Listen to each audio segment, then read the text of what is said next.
Hi kids, nice to meet you all with another session. I hope you are all doing well and keeping safe. So let's directly dive in and see what we've got to learn today.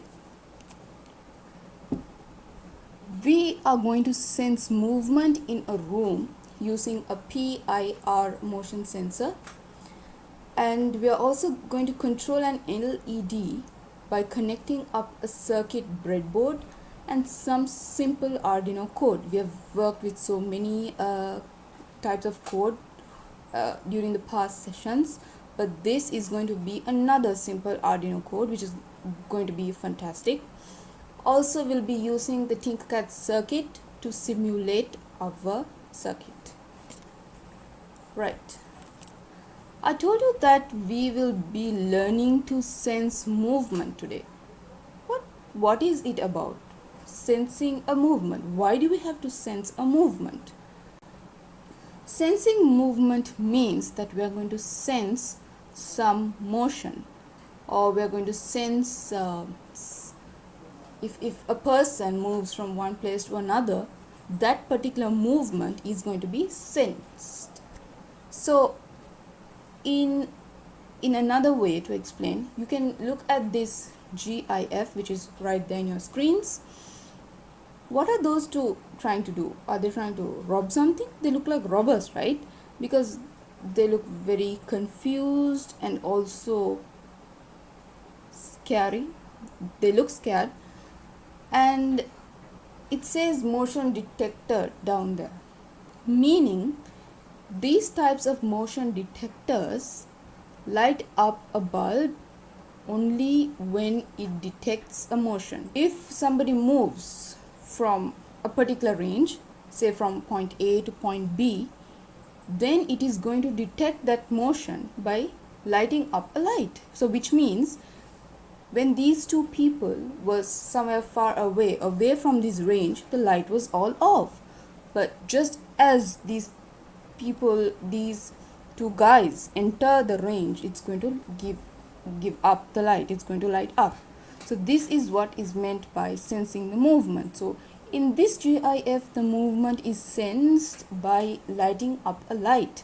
But this is not the only way. There are many other ways that we can sense movement. So let's see what are the other ways. Yeah, it's not only about sensing the motion of robbers or human. It's also about sensing the motion or detecting the motion at the forest.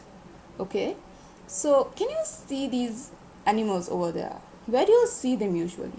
What are the channels that you'll see them most often?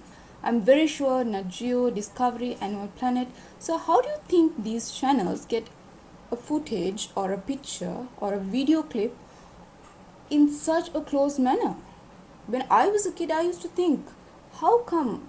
Obviously, when even a cat in the road sees you, it just moves away.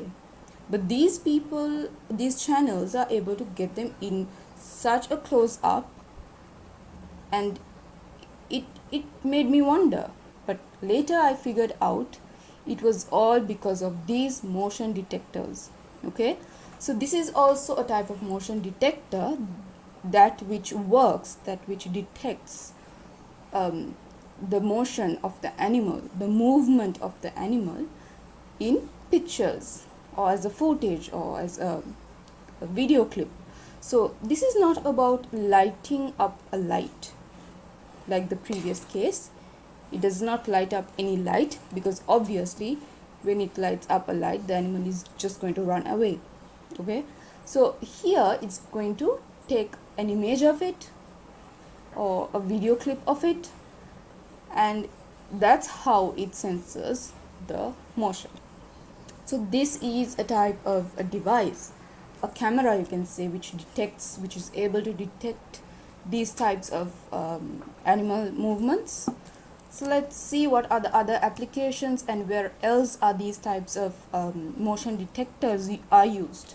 So the first point you can see, it's we use those types in street lights, automatic street lights, garage lights, warehouse or garden lights. We also use them in burglar alarm. Sounds are a type of systems which is going to buzz up, which is going to give us a sound when the motion is detected.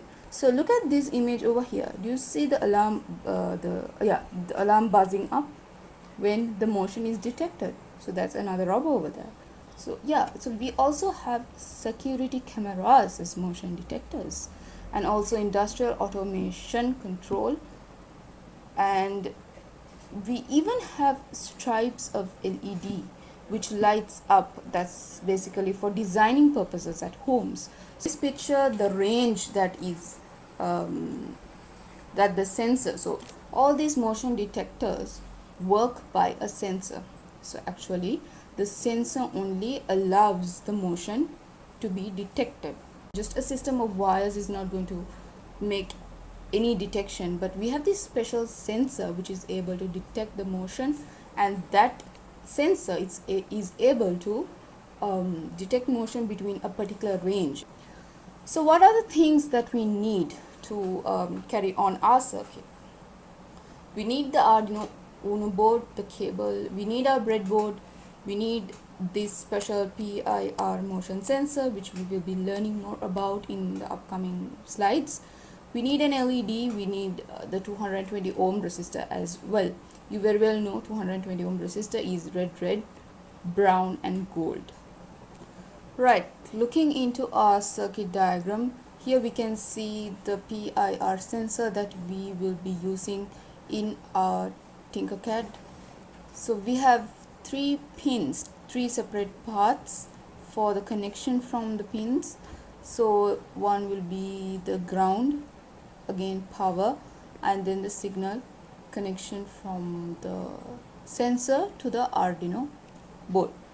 And also there is another pin connection from pin number 13 to the LED, where we will be configuring in our code pin number 2 as the input, because that's where the input is provided from the sensor. So once the sensor sensors the motion, it gives in the input, and therefore we can configure pin number 2 as an input and then pin number 13 as an output, because it acts as an output to control the LED. Other than that, it's all about the power connections and the simple coding. Right, let's see how does this Tinkercad circuit work. So initially, once we are completely done with the circuit making and the codes, we are going to click on the motion sensor. So that's the motion sensor, and the motion sensor, once you click on it, it activates a highlighted area, something like that. So like I told you before, the range is this.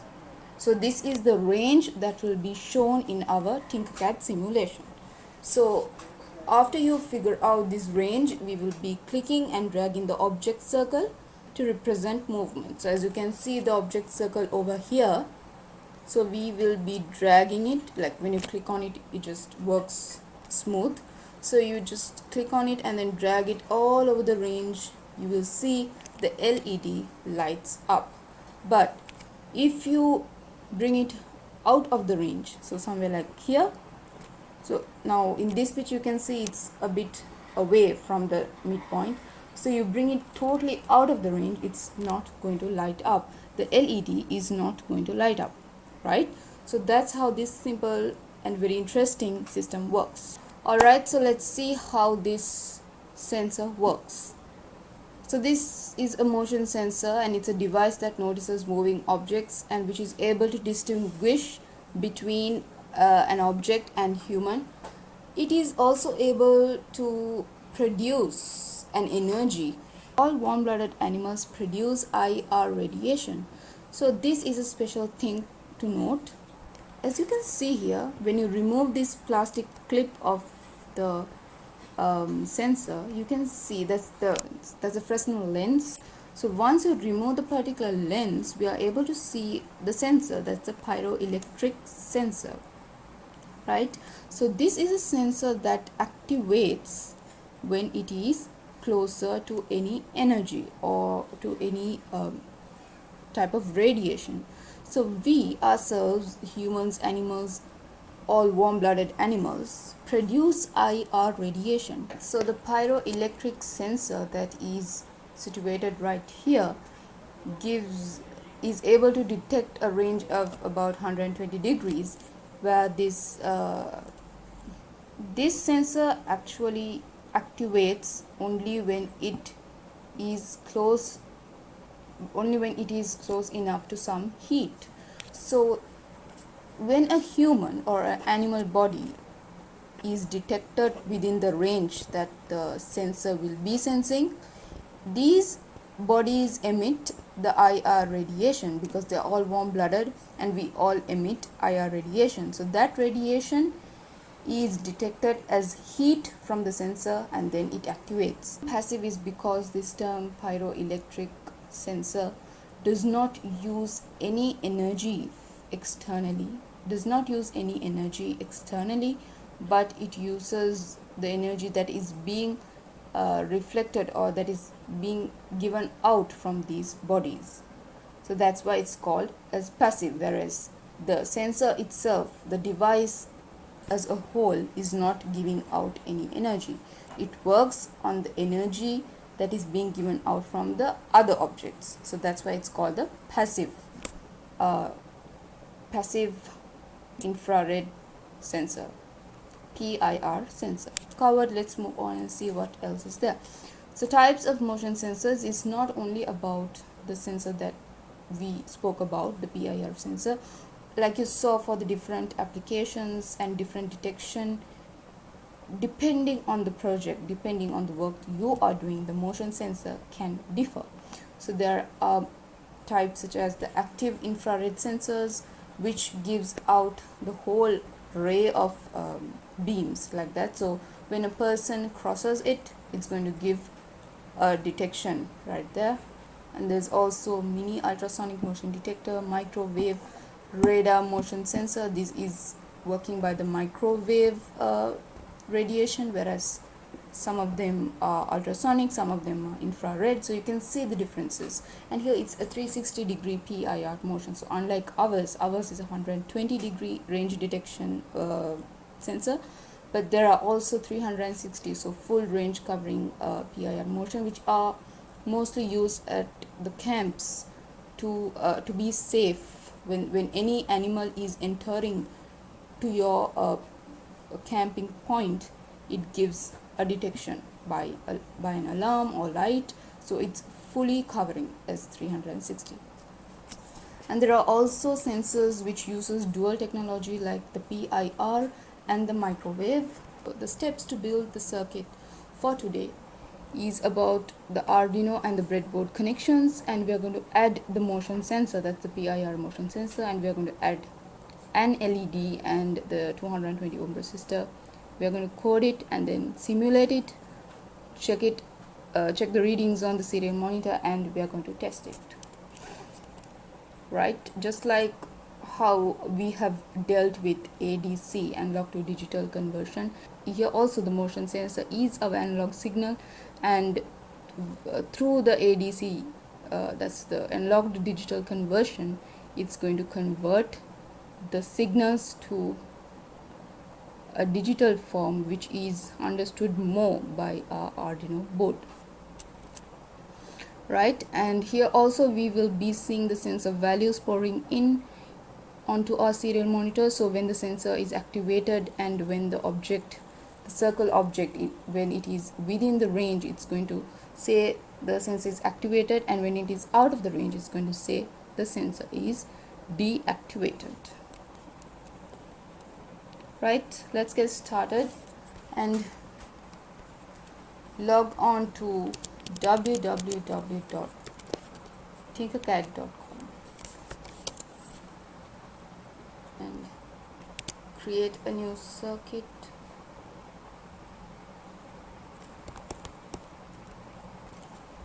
And let's name it activated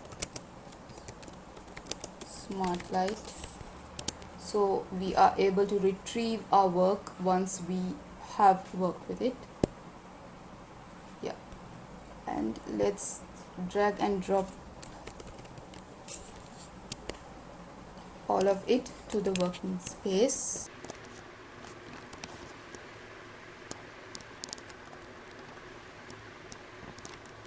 And then finally the resistor and an LED. Now let's arrange all of them properly so that it's easy for us to work.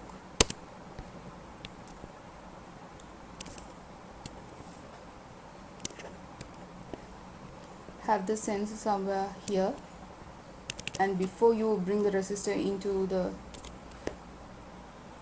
scene, let's just change its value from like that. So the resistor can range between 100 ohms to 1k, so whatever the value that you take in between that is all right. So I chose 220 and our LED. So let's place our LED somewhere there, and let's start to make our connections.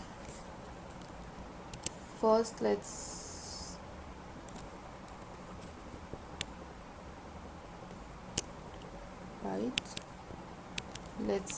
make the ground connection, show the ground terminals, and color it black, and then the red, which is the 5V.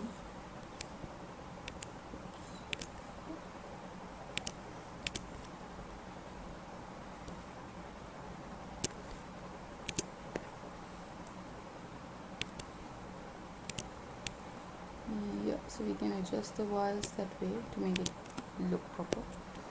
And let's start connecting the sensor now. We have the sensor right there. This is the ground terminal. So connect to ground, the minus connection. So that will be a black wire. Power is going to be connected to plus, which is a red connection. And where will the signal pin go? It will directly go to pin number 2, just as how we have discussed. So that's the signal pin of the sensor, which is acting as an input, and it actually represents the current state of the sensor to the board, right? And here, this is the LED, where the resistor will be connected. So resistor does not have any polarity, unlike the LED, so it can connect to any one of them and then be grounded.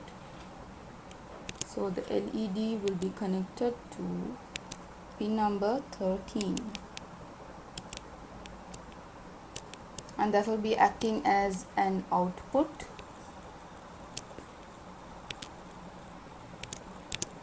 Right, so let's check again whether we have made all the connections right. Here it looks good, so let's start coding.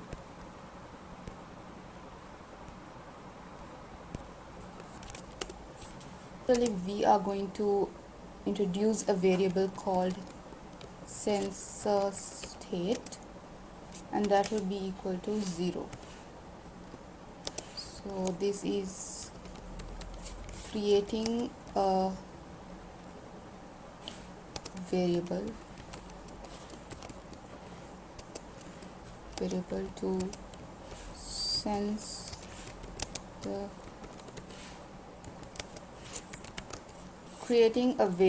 to sense the current state.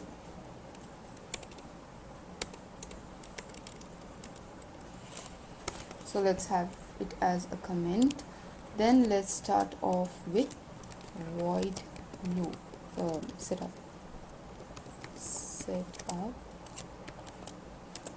So void setup, we will be using the function called the pin mode to declare our inputs and output.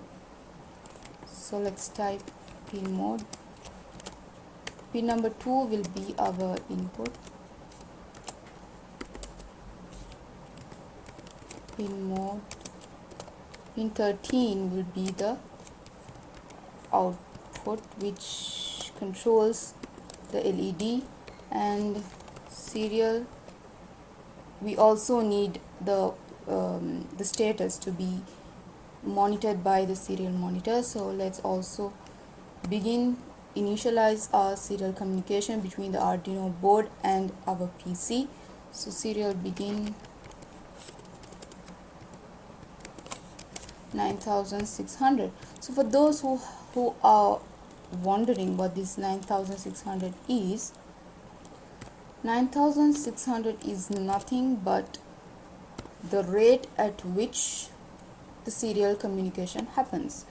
In another term, so when you initialize serial communication, what really happens is communication between the Arduino board and the PC starts, and that starts the rate at which it is being communicated. The rate at which the data is being communicated is 9600 bits of data per second. So that's why it's 9600. It's actually a rate, and that way we can initialize serial communication. So that's the end of the void setup. Now let's move on to void loop.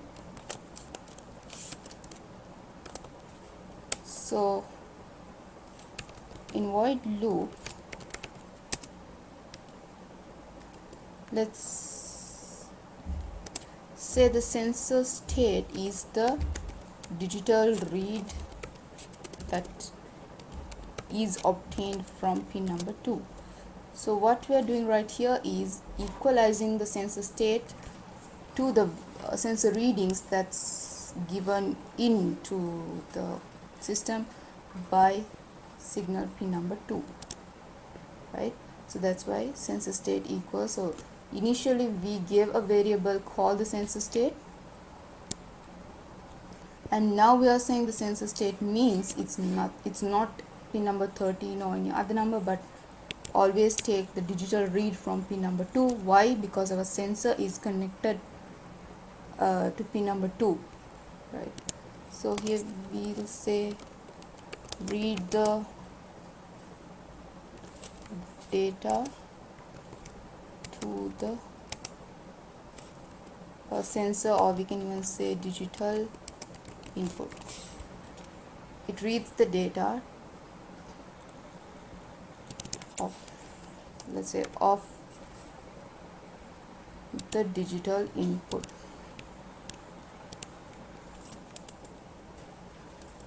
Now let's configure an if-else statement. So if the sensor state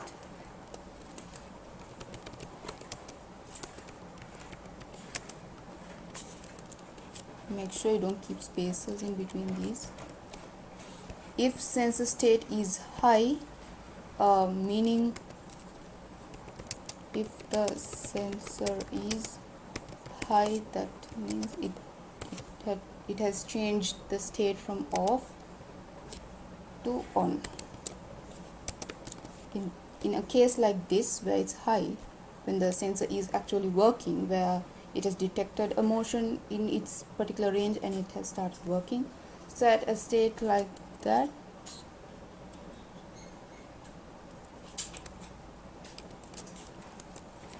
digital bright, the LED, let's turn it off or on. We have to turn it on, right? When the sensor has detected the motion, we have to turn our LED on.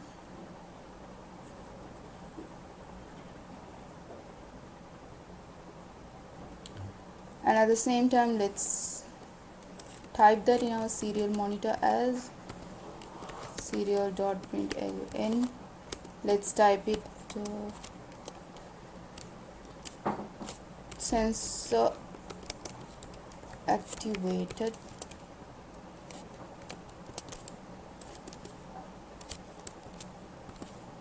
let's say sensor activated. So if the sensor state is high, if the sensor is high, that means it has changed state from off to on, then the digital write, or we are going to say for the system to switch on the LED in a state like that. And at the same time, in the serial monitor, we want it to say the sensor is activated. So that's the if statement. Else what's going to happen? If that is not the case, digital write, let's write the pin 13 as low. We don't want it to switch on when it is not detecting anything. Digital write 13 low, and serial print ln, print it as sensor what, deactivated.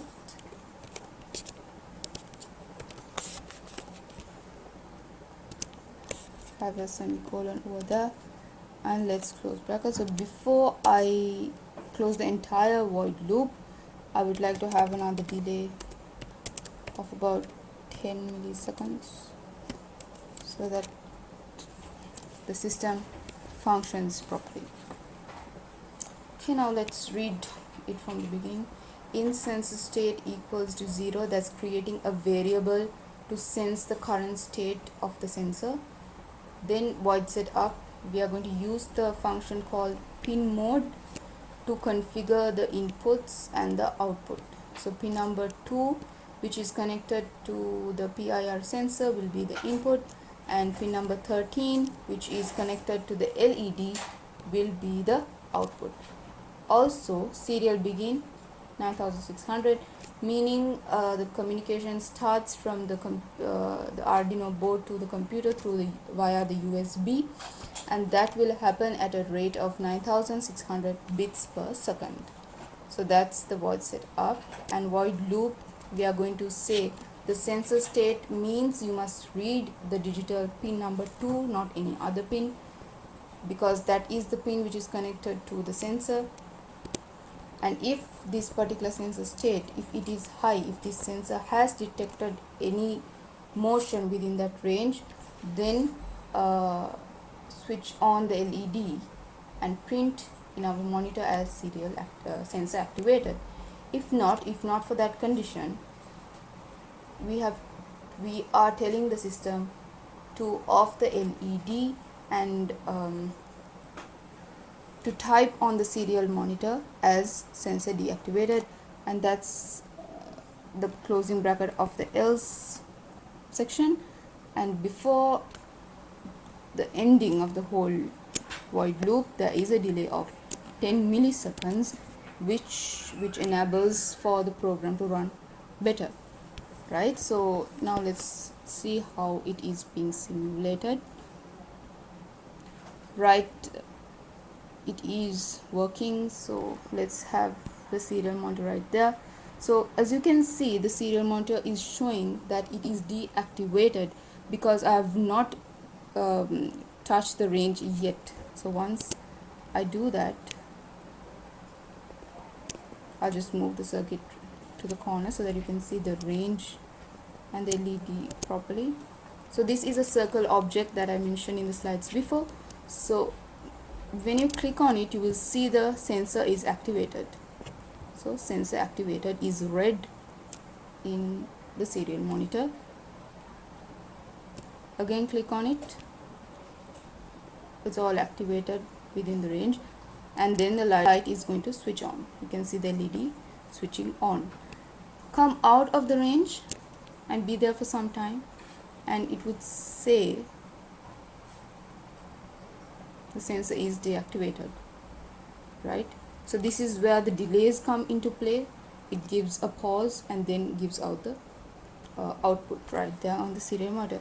So right kids, this is how our system works. So whenever you want to sense a motion, remember that you know something called the PIR motion sensor, and you can have the output in any way, by a buzzer, by an LED, for y'all to see that there is a motion that is detected by the system. Also, this is an upgrade of the simple push button activity that you all have done, which is also moving from high to low, and then the LED is switched on. So similarly, I think that we can compare both of them the push button with the PIR sensor, where here also at this case it's high and then at this case it's low. So when it is low, the LED will switch off.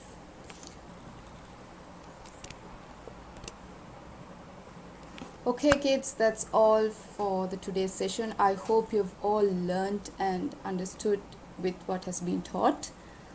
Stay safe and continue learning. Meet you all with another session. Thank you.